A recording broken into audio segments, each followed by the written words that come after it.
when two people are going to get married, of course, they will inform the church through the pastorate, and then they will go through premarital counseling.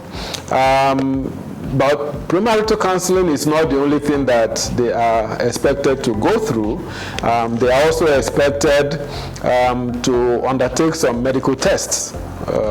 Usually, it is also a part of that premarital counseling, that they will be guided to be able to say, okay, you want to get married, but these are standard medical tests that you should go through.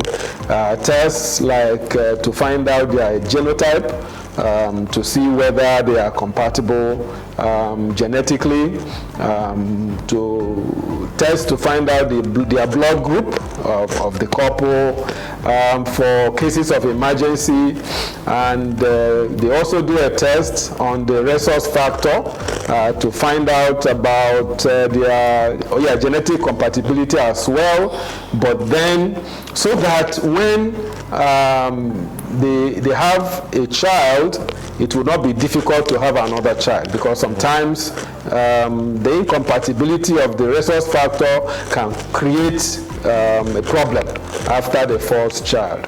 And then other medical tests that are required are like to check for diseases, infections like hepatitis B and C, and then HIV test also. They are required to go through all of those medical tests so that they will be knowledgeable about themselves, a little bit more knowledgeable, and they will be able to make the appropriate decision about whether to go ahead and marry or not.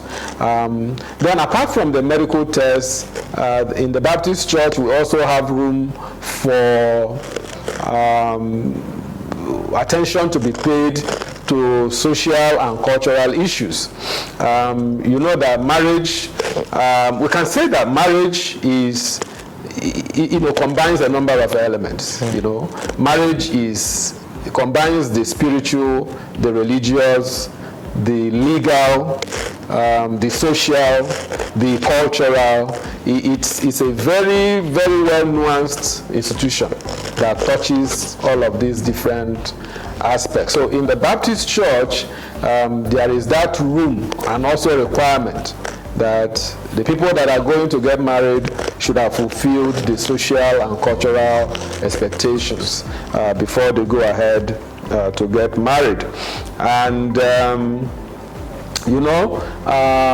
when two people want to get married, usually they are intoxicated by love.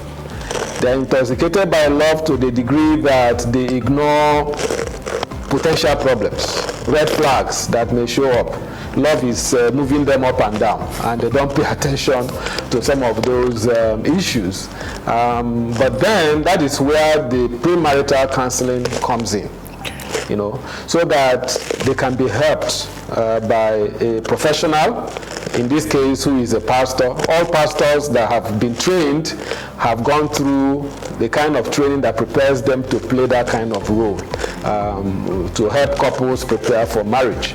And so during premarital counseling, the pastor helps them, number one, to understand God's plan for marriage.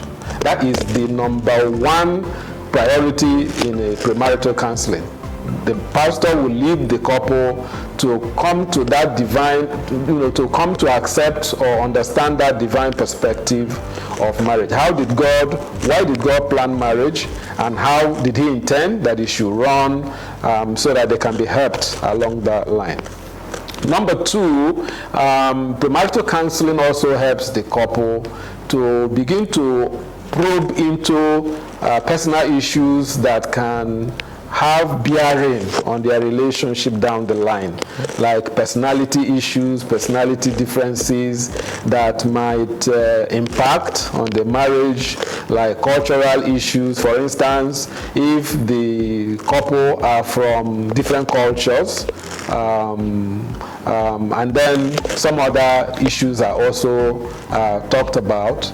The premarital counseling also helps the couple to begin to discuss some personal issues like finance, like how would they run their finance, how many children do they want to have, When would they want to start having children?